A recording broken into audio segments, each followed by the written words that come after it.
배우라되 항상 성령 안에서 기도하고 이를 위하여 깨어 구하기를 항상 힘쓰며 여러 성도를 위하여 구하라. 아멘.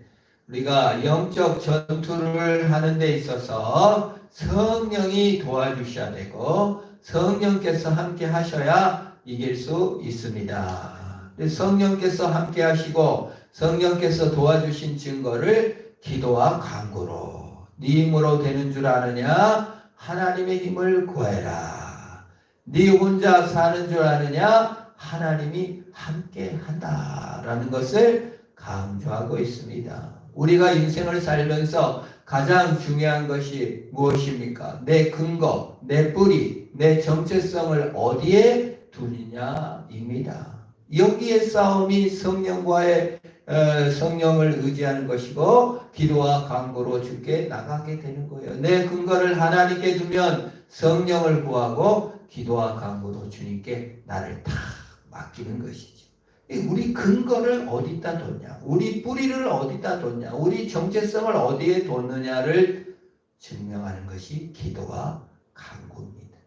기도하지 않고 간구하지 않고 있다면 나는 내 뿌리를 사실은 하나님께 두지 않는 증거가 나타나는 거예요. 가장 극심하게 나타나는 것이 시험, 환난, 고난, 어려움, 좌절 때 낙심하고 갈 바를 모르고 근거를 잃고 정체성을 잃고 방황하는 것이 바로 우리가 근거를 나의 뿌리를 성령 하나님께 또 하나님께 두지 않은 증거인 것입니다. 사실 그러므로 우리가 시련, 환난, 공고 이런 것들이 닥쳤을 때 하나님께 마음을 열고 기도한다는 것은 성령의 역사고 성령을 의지하는 것이고 낙심, 좌절, 분노, 억울함 속에 빠진다는 것은 사실은 내가 내 근거를 나의 근거를 하나님께 두지 않고 내가 기뻐하는 것, 내가 사랑하는 것, 나의 하나님이 무엇이었나, 내가 정말 즐거워하는 것과 내가 정말 의지하는 것이 무엇인가를 증명하는 것이 기도와 간구고 성령이며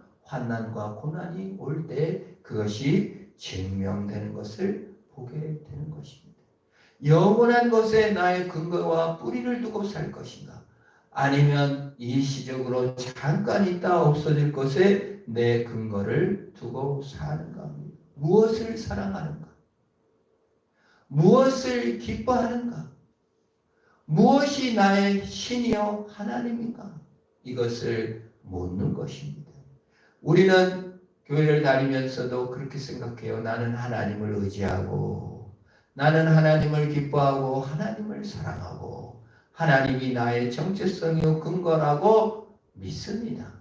그런데 시련, 환난, 공고가 왔을 때 또는 어떤 일이 닥쳤을 때 지금 우리의 삶을 볼 때 내가 진정으로 기뻐하는 것을 잃었을 때 어떻게 됩니까? 마음은 당황스럽고 어지러워지며 모든 것을 잃은 것 같은 절망과 낙심에 빠질 때 우리는 뭘 깨닫습니까? 내 기쁨이 과연 하나님이었나? 내 사랑이 정말 하나님이었나? 내가 정말로 하나님을 신으로 섬기고 있었나? 내가 정말 주님을 의지했는가를 보게 되는 것입니다. 이 땅을 겪는 모든 사람들이 사실은 무신론자라고도 하지만 다 신이 있어요. 자기가 기뻐하는 것이 신이요, 자기가 사랑하는 것이 신이요, 자기가 의지하는 것이 다 신입니다. 인간은 두려워요.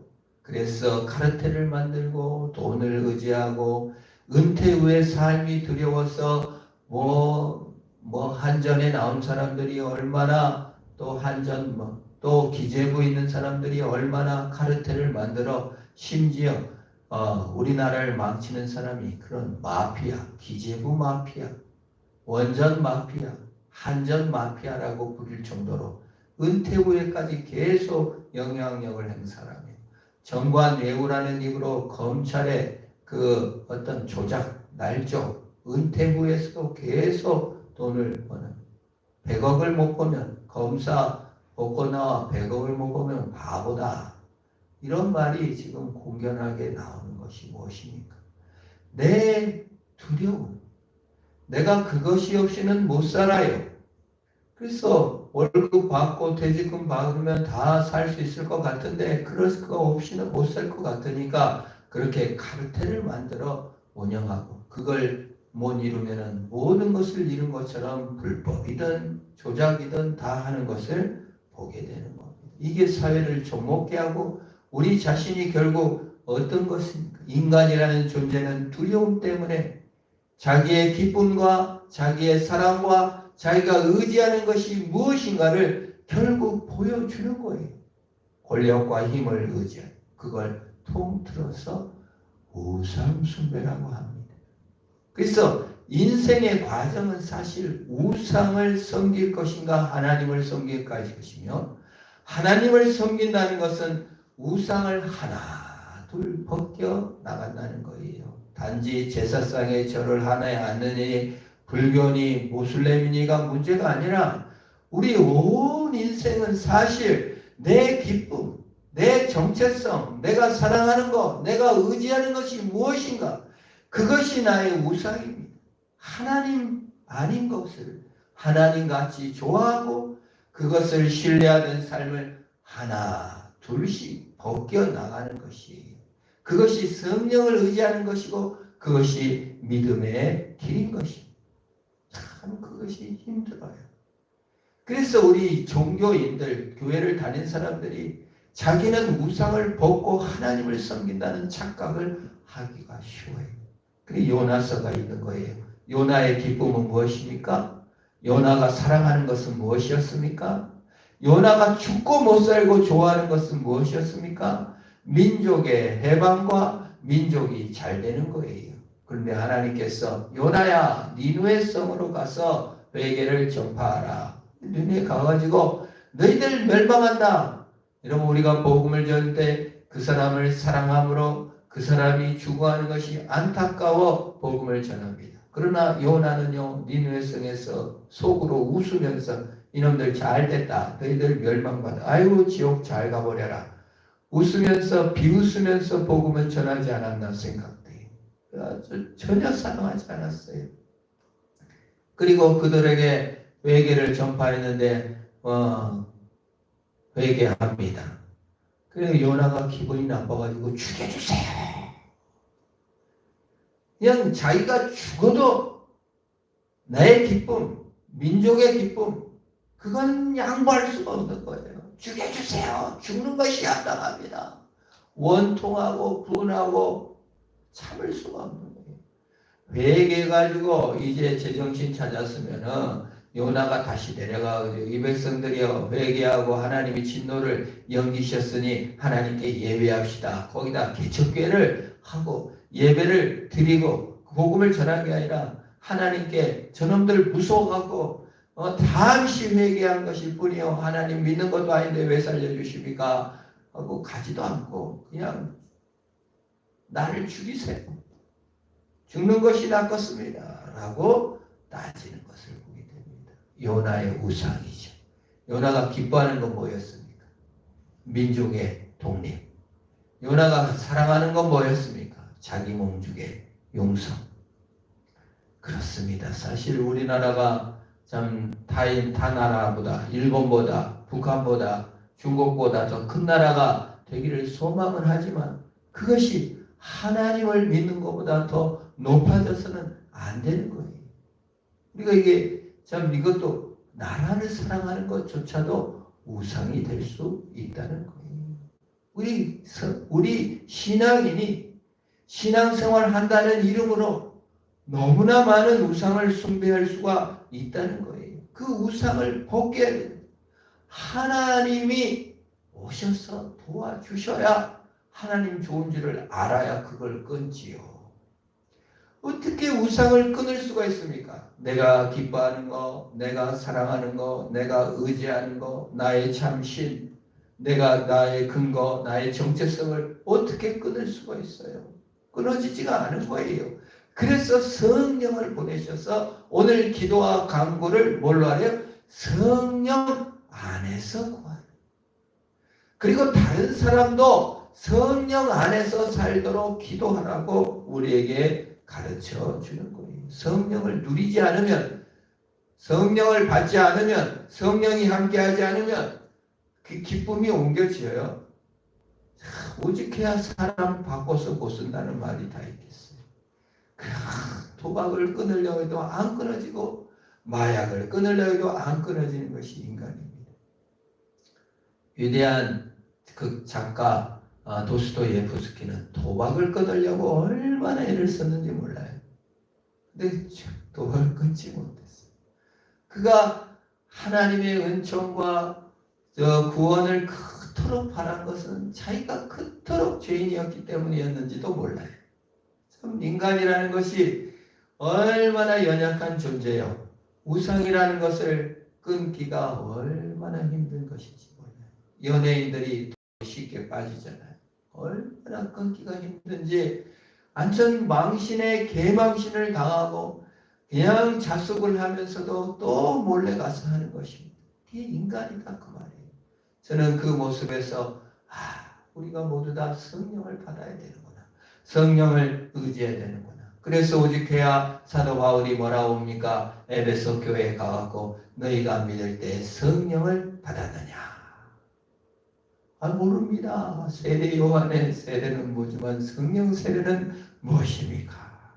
성령을 받아 성령이 함께 할 때 우리가 죄를 이기고 늘 성령께 기도하고 성령을 좋아하고 하나님을 기뻐하고 하나님을 사랑하고 하나님을 의지하고 하나님을 정체성으로 삼을 수 있는 것입니다. 성령은 우리와 함께하는 분이에요. 임마누엘이에요. 항상 옆에 계시는 분이에요.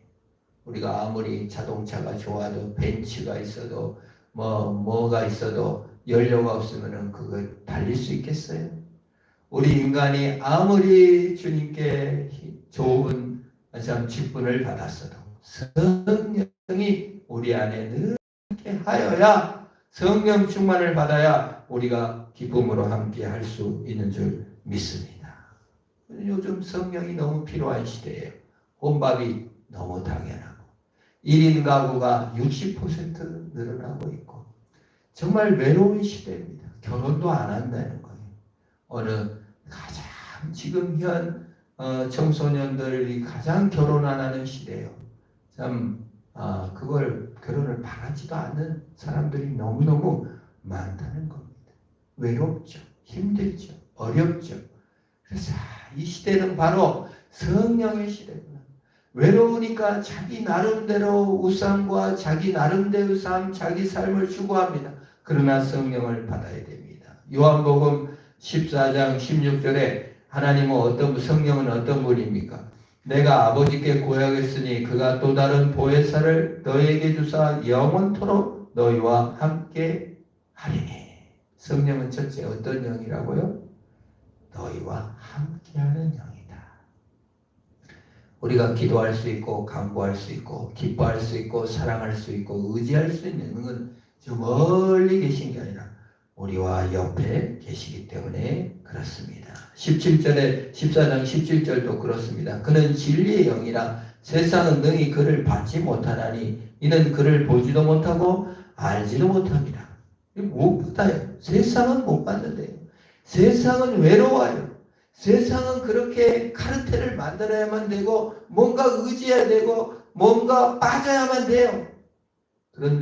그러나 너희는 그를 아나니 그는 너희와 함께 거하시며 너희 속에 계시겠으라고 하셨어요. 누가 계신데요? 성령이에요. 이 약속은 누가 하셨습니까? 예수님 제자들에게 우리 성도들에게 말씀하셨어요. 그래서 성령은요 함께 계시는 영이에요. 이 외로운 시대, 이 중독의 시대, 이 매몰된 시대 가장 필요하신 분 성령입니다. 우리가 친구가 없을 수 있어요. 마음을 통할 사람이 없을 수도 있어요. 그러나 성령이 우리 속에 계셔서 우리의 영원히 동행하시고 계시는 거예요. 그래서 성령 안에서 간구하라는 거예요. 그리고 성령을 안에서 또 우리는 주를 더 알아가고 배워가고 우상이 무엇인지를 깨닫게 되는 거예요. 요한복음 같은 장이죠. 14장 26절에 이렇게 말합니다. 성령은 보혜사, 곧 아버지께서 내 이름으로 보내실 성령 그가 너희에게 모든 것을 가르치고 내가 너에게 말한 모든 것을 생각나게 하리라. 성령은 깨닫게 하십니다. 이해하게 하십니다. 죄와 심판에 대해서, 의에 대해서 알게 하세요. 우리가 성령께서 알게 하여 주십시오. 우리가 다른 사람들을 기도할 때 돈 벌게 해주세요, 건강 주세요, 이런 것도 좋지만 성령께서 그의 친구가 되어주시고 성령께서 그를 돕는 자가 되어주시고 성령께서 그를 깨닫게 하시고 알게 하여 주십시오. 아이고, 저 사람이 성령이 깨닫게 하심을 받지 못해서 저렇게 꽉 막혔구나. 하나님, 나도 때로는 저렇게 꽉 막힐 수가 있겠군요. 하나님, 지각을 열어주십시오. 깨닫게 하시고 이해하시게 하시고 기억나게 하시는 분이 누구시라고요? 성령이시. 함께 계시면서 깨닫게 하세요. 우리가 말씀을 들을 때 내 지혜로 깨달았구나. 내가 잘나서 어디에 나갈 거 아니라 성령께서 그렇게 하시다 그 말이에요. 우리 이웃을 위해서도 그렇게 하래요. 성도를 위해서 그렇게 하래요. 깨어 구하기를 항상 힘쓰래요. 성령께서 깨닫게 하셔야 우리가 알게 되는 것입니다. 또한 성령께서는 인격적으로 주를 항복하여 주를 주되시게 야훼 하나님, 여호와 하나님, 아도나이 우리 주님으로 알게 하십니다. 고린도전서 12장 3절에 뭐라고 말씀하십니까? 그러므로 내가 너에게 알리노니 하나님의 영으로 말하는 자는 누구든지 그리스도를 저주할 자라 하지 아니하고 또 성령으로 아니하고는 누구든지 예수를 주시라 할 수 없느니라고 하셨어요. 그래서 사실 우리가 주님, 예수님을 주님, 예수님이 나를 위해 죽으시고 나의 주인이 되시다. 지성적으로, 감성적으로, 의지적으로 주라 고백할 수 있는 능력은 누가 주세요? 성령께서 열어주셔야 됩니다.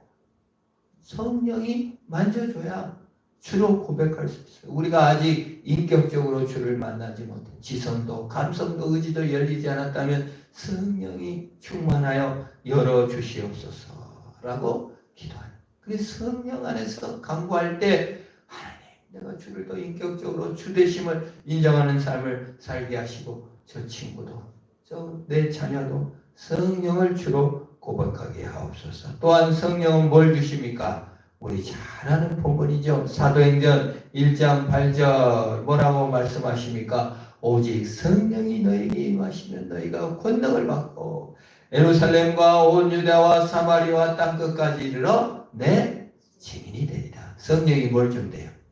권능을 준대요.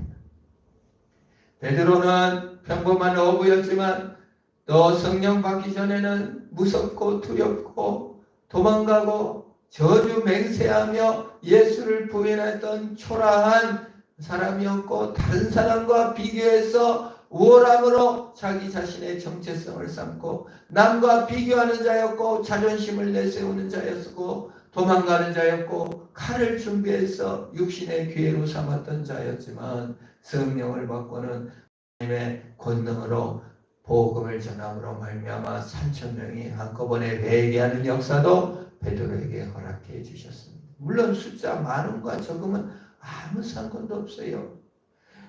정말 스데반 집사는 성령이 충만하여 하늘을 우러러보며 예수께서 보좌 우편에 서신 것을 보노라 했지만은 한 명도 전도도 안 되고 돌탕 맞아 죽었어요. 그게 성령의 권능이에요. 죽음을 감당할 수 있는 하나님, 예수님, 나의 영혼을 주님께 부탁합니다. 스데반의 마지막 고백입니다. 우리 영이 하나님께 부탁할 수 있는 성령이 그게 권능입니다. 하나님이 능력 있게 행하실 때 내 영혼 아버지 하나님께 부탁합니다. 돌탕의 고통보다, 돌로 만든 고통보다 하나님이 보좌 우편에 서셔서 나를 보고 계시고 함께 하시는 기쁨이 더 큰 것이 바로 예수의 권능, 성령의 권능인 줄 믿습니다. 우리는 권능을 일로만 환산해요. 그게 아니에요. 하나님의 권능은 함께 하심이며 내 영혼을 아버지 손에 의탁해도 행복할 수 있다. 이 땅에서 뭘 많이 이루어야 그게 하나님 함께 하심입니까? 예수님께서 뭔 일을 이루셨어요? 수제자마저 다 도망가 버리고 홀로 외롭게 십자가에서 죽으셨지만 성령이 함께 하시고 하나님의 일을 이루어 간 것입니다. 그러므로 우리가 이 시대를 살아갈 때 우리의 기쁨의 근거, 우리의 삶의 뿌리, 정체성, 내가 의지하는 것, 나의 참신이 누군가? 나는 고난 때에 어떤 반응을 보이나? 나는 혼자 있을 때 어떤 반응을 보이나? 성령을 기뻐하는가? 그렇지 못할 때가 너무 많죠. 혹시 가짜는 아닌가? 이 시대 외로운 시대입니다. 점점 혼자만의 시간이 많아지는 시대입니다. 성령을 의지하고 너희가 믿을 때 성령을 받았느냐? 하나님의 말씀으로 주를 더 주되시게 하고 성령을 받는 통로, 은혜의 통로가 무엇입니까? 말씀입니다. 성례입니다. 예배입니다. 기도입니다. 감사합니다. 성령의 통로를 열어놓고 주님이 옆에 계시는데 투명인간 취급하지 마시고 대화하고 성령을 의지함으로 승리하시기를 축원합니다. 우리 합심으로 한번 기도합시다. 하나님 성령 충만 주시옵소서. 주를 더 깊이 알게 하시고 주로 말미암아 동행하는 삶, 성령 충만한 삶, 우상을 이겨나가는 삶. 이 땅에 우상들이 얼마나 많습니까? 이 땅에 유혹들이 얼마나 많습니까? 얼마나 많은 것들이 우리를 힘들게 하고 지치게 합니까? 주여 성령 충만 주셔서 그 모든 아픔과 슬픔도 이기게 하시고 주와 함께 기뻐하는 우리들 되게 하옵소서. 우리 합심으로 기도하겠습니다. 고맙고 복되신 아버지 하나님 참으로 감사합니다.